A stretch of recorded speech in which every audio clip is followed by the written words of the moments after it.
पढ़ने जा रहे हैं पाठ 7 आत्मनिर्भरता। तो आत्मनिर्भरता क्या है? आत्मनिर्भरता जो है हम अपने में निर्भर हैं, यानी आत्मनिर्भरता के बिना हमारे समाज में कोई प्रतिष्ठा नहीं है, कोई सम्मान नहीं है।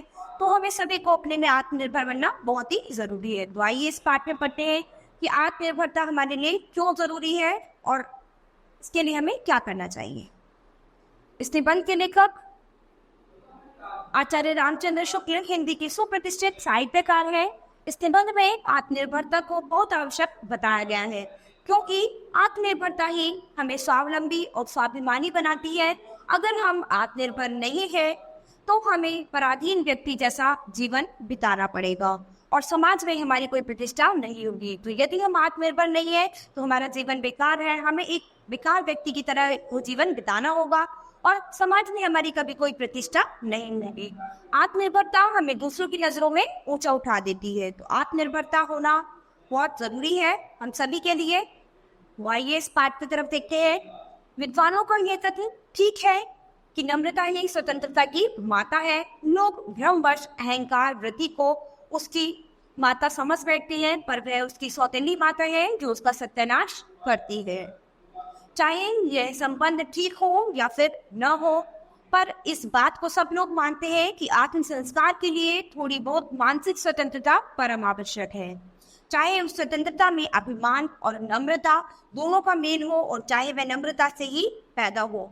यह बात तो निश्चित है कि जो मनुष्य मर्यादा पूर्वक जीवन बिताना चाहता है, उसके लिए वह गुण अनिवार्य है जिससे आत्मनिर्भरता आती है और जिससे अपने पैरों के बल पर खड़ा होना आता है। तो आत्मनिर्भरता के बल पर ही इंसान अपने पैरों पर खड़ा हो सकता है और अपना जीवन जो है एक स्वावलंबी बनकर बिता सकता है। युवक को यह सदा याद रखना चाहिए कि वह अपने बड़ों का सम्मान करे, छोटों और बराबर वालों से कोमलता का व्यवहार करे। बातें आत्ममर्यादा के लिए आवश्यक है।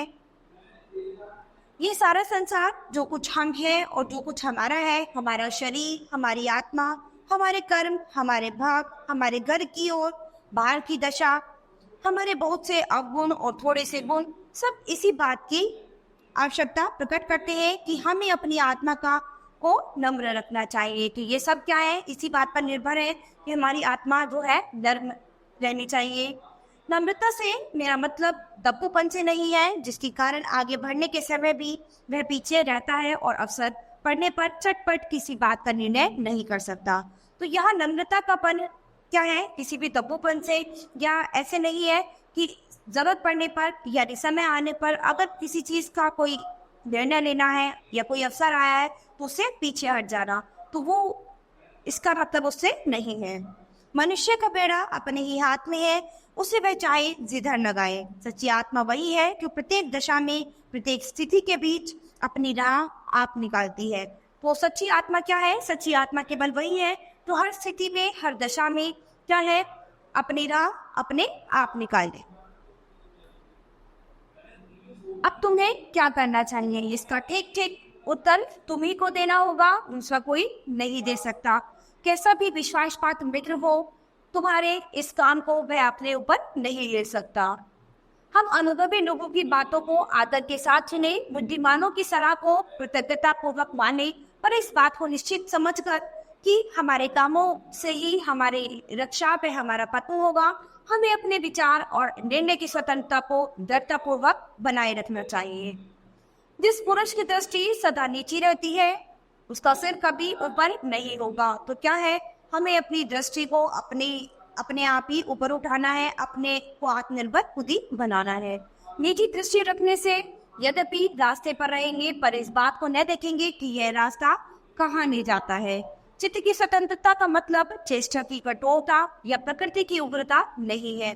अपने व्यवहार से कोमल रहो और अपने उद्देश्य को उच्च बनाए रखो। तो क्या है, हमें अपने व्यवहार को अच्छे बनाए रखना है और अपने उद्देश्य को दृढ़ बनाना है, जिससे कि हम हर काम पूरी नम्रता के साथ कर सकें। इस प्रकार नम्र और उच्चाश्चर्य दोनों बने। अपने मन को कभी मरा हुआ न रखो। जितना ही जो मनुष्य अपना लक्ष्य ऊपर रखता है उतना ही उसका तीर ऊपर जाता है। तो अपने लक्ष्य को कभी नहीं भूलना है, अपने लक्ष्य को हमेशा अपने साथ आगे लेकर जाना है, अपने मन को कभी नहीं मारना। कि अगर आपने अपने नक्शे को खत्म कर लिया, अपने मन को मार लिया, तो आप कभी भी आत्मनिर्भर नहीं बन पाएंगे। संसार में ऐसे ऐसे दृढ़चित्त मनुष्य हो गए हैं जिन्होंने मरते दम तक सत्य की पीठ नहीं छोड़ी, अपनी आत्मा के विरुद्ध काम नहीं किया। राजा हरिश्चंद्र के ऊपर इतनी इतनी विपत्तियां आई, पर उन्होंने अपनी सत्य नहीं छोड़ा। उनकी प्रतिज्ञा यही रही, चंद्र टरे सूरज टरे टरे जगत व्यवहार, पैदृढ़ श्री हरिश्चंद्र के टरे ने सत्य विचार। तो क्या है, आप हरिश्चंद्र के सत्य के विचार को यहाँ पर देख सकते हैं कि उन्होंने कहा चांद टरे सूरज टरे, चाहे पूरा जगत इधर उधर हो जाए, लेकिन हरिश्चंद्र जो है अपने सत्य विचारों से नहीं हटेगा। वो हरिश्चंद्र जी जो थे अपने सत्य विचारों के लिए बहुत ही प्रसिद्ध है, जाने जाते हैं कि उन्होंने हमेशा सच बोला, उन्होंने कभी भी झूठ नहीं बोला। तो क्या है, हमें हरिश्चंद्र की तरह अपनी कठिन से कठिन परिस्थितियों में भी उनका सामना करना है और अपने सत्य विचार को नहीं छोड़ना है। महाराणा प्रताप जंगल जंगल मारे फिरते थे, अपनी स्त्री और बच्चों को मुख से तड़पते देखते थे, परंतु उन्होंने उन लोगों की बात न मानी जिन्होंने उन्हें अधीनतापूर्वक जीते रहने में की सम्मति दी, क्योंकि वे जानते थे कि अपनी मर्यादा की चिंता जितनी अपने को हो सकती है उतनी दूसरों को नहीं। तो क्या था, महाराणा प्रताप जंगल जंगल भटकते रहे, उनकी स्त्री और बच्चे भूख के मारे तड़पते थे, लेकिन उन्होंने हार नहीं मानी, उन्होंने घुटने नहीं टेके, क्योंकि उन्हें अपनी मर्यादा के बारे में पता था और वो अपना आत्म सम्मान नहीं खो सकते थे। एक बार एक रोमन राजनीतिक बलवाइयों के हाथ पड़ गया। बलवाइयों ने उससे व्यंग्यपूर्ण पूछा, अब तेरा किला कहाँ है? उसने हृदय पर हाथ रखकर उत्तर दिया, यहाँ ज्ञान के जिज्ञासुओं के लिए यही बड़ा भारी गढ़ है। मैं निश्चयपूर्वक कहता हूँ कि जो युवा पुरुष सब बातों में दूसरों का सहारा चाहते हैं, वे सदा एक न एक अगुआ ढूंढा करते हैं और उसके अनुयायी बना करते हैं। वे आत्मसंस्कार के कार्य में उन्नति नहीं कर सकते। तो हमें क्या है, हमें अपनी बातों के लिए कभी भी दूसरों का सहारा नहीं लेना है, दूसरों पर निर्भर नहीं रहना है। तो हमें अपने कर्तव्य अपने आप निभाने हैं, अपनी बातों को अपने आप समझना है, अपने लक्ष्य को अपने आप समझना है। किसी के भरोसे हमें कोई काम कभी नहीं करना है। उन्हें स्वयं विचार करना, अपनी सम्मति आप स्थिर करना, दूसरों की उचित बातों का मूल्य समझते हुए भी उनका अंधभक्त न होना सीखना चाहिए। तो हमें कभी भी किसी की बातों को सुन के एकदम अंधभक्त नहीं होना है। अपने विचारों को अपने आप लेने की हमारे अंदर क्षमता होनी चाहिए। तो क्या है, हमें दूसरे की बातों पे इतना नहीं आना है, हमें अपने आत्मविश्वास के भरोसे पर अपने लिए सभी निर्णय लेने चाहिए। एक इतिहासकार कहता है, प्रत्येक मनुष्य का भाग्य उसके हाथ में है। प्रत्येक मनुष्य अपना जीवन निर्वाह श्रेष्ठ रीति से कर सकता है। यही मैंने किया है और यदि अवसर मिले तो यही करूं। इससे चाहे स्वतंत्रता को हो, चाहे आत्मनिर्भरता को हो, चाहे जो कुछ को हो, यह वही भाव है जिससे मनुष्य और दास में भेद जान पड़ता है। यह वही भाव है जिसकी प्रेरणा से राम लक्ष्मण ने घर से निकल बड़े बड़े पराक्रमी वीरों पर विजय प्राप्त की। यह वही भाव है जिसकी प्रेरणा से कोलंबस ने अमेरिका समान बड़ा महाद्वीप ढूंढ निकाला। तो क्या है, इस आत्मनिर्भरता के बल पर ही बड़े बड़े विद्वान जो है उन्होंने विजय प्राप्त की है, उन्होंने बहुत बड़ी बड़ी चीजें की हैं। क्योंकि अगर उनके अंदर आत्मनिर्भरता नहीं होती, आत्मविश्वास नहीं होता, तो वो इतनी बड़ी बड़ी चीजें नहीं कर पाते। तो अगर उनका मन स्थिर था, उनके मन में अपने काम के प्रति आत्मविश्वास था, इसीलिए वो अपने काम के प्रति इतने आगे बढ़ पाए थे।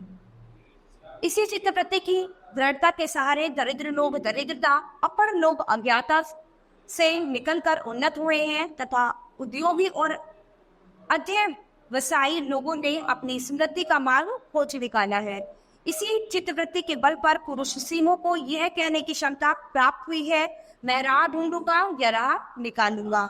यह चित्तवृत्ति थी, इसकी तेजना से शिवजी ने थोड़े वीर मराठे सिपाहियों को लेकर औरंगजेब की बड़ी सेना पर छापा मारा और उसे तितर बितर कर दिया। यही चित्तवृत्ति थी जिसके सहारे एकलव्य बिना किसी गुरु या संगी साथी के जंगल के बीच बिछाने पर तीर चलाता रहा और अंत में एक बड़ा धनुर्धर बना। तो क्या था, ये एक आत्मविश्वास होता है, यही एक हमारे अंदर की चित्तवृत्ति होती है जिसके सहारे पर हम इतने बड़े बड़े काम कर जाते हैं। तो जैसे कि एकलव्य थे, एकलव्य क्या थे, उनके अंदर बहुत ही एक दृढ़ संकल्प था कि उन्होंने क्या किया, जंगल के बीच निशाने लगाते रहे, तीर चलाते रहे और एक दिन एक बहुत बड़े धनुर्धर बन गए। यही चित्रवृत्ति है जो मनुष्य को सामान्य जनों से उच्च बनाती है, उसके जीवन को सार्थक और उद्देश्यपूर्ण करती है तथा उसे उत्तम संस्कारों को ग्रहण करने योग्य बनाती है। तो ये हमारी चित्रवृत्ति ही है जिसके सहारे हम जो है समाज में ऊंचे उठते हैं और अपने जीवन को सार्थक और उद्देश्यपूर्ण बनाते हैं, ठीक है, और अपने सभी संस्कारों को ग्रहण करने में हम योग्य बनते हैं, ठीक है। जिस मनुष्य की बुद्धि और चतुराई उसके हृदय के वश में रहती है वह जीवन और कर्म क्षेत्र में स्वयं को श्रेष्ठ और उत्तम बनाता है। तो जिस मनुष्य की बुद्धि और चतुराई उसके वश में है, वो जानता है कि उसकी बुद्धि और चतुराई उसके वश में है, वही जो है जीवन में सर्वश्रेष्ठ बन के बाहर निकलता है। प्रसिद्ध उपन्यासकार स्टॉप एक बार ऋण के बोझ से बिल्कुल दब गए। मित्रों ने उनकी सहायता करनी चाहिए पर उन्होंने यह बात स्वीकार नहीं की और स्वयं अपनी प्रतिभा का सहारा लेकर अनेक उपन्यास थोड़े समय के बीच लिखकर लाखों रुपए का ऋण अपने सिर पर से उतार दिया। तो क्या था, हमने इस पार्ट में क्या पढ़ा है बच्चों कि हमें क्या है, हमें अपने लक्ष्य के प्रति हमें क्या है आत्मनिर्भर बनना है। तो आत्मनिर्भरता क्या है? आत्मनिर्भरता हमारे अंदर की चित्तवृत्ति है जिसमें क्या है कि हमें खुद को ही, अपने दिमाग को, अपने मन को वश में रखना है, अपनी चतुराइयों को वश में रखना है कि हमें क्या चीज़ कब कहाँ और कैसे करनी है। तो अगर हम आत्मनिर्भर नहीं होंगे, हमारे अंदर आत्मविश्वास नहीं होगा, तो हम जीवन में अपनी किसी भी लक्ष्य को प्राप्त नहीं कर सकते हैं। तो बच्चों यह पाठ हमारा यही खत्म होता है। अब हम अपनी नई क्लास में मिलेंगे अपने नए पाठ के साथ। धन्यवाद।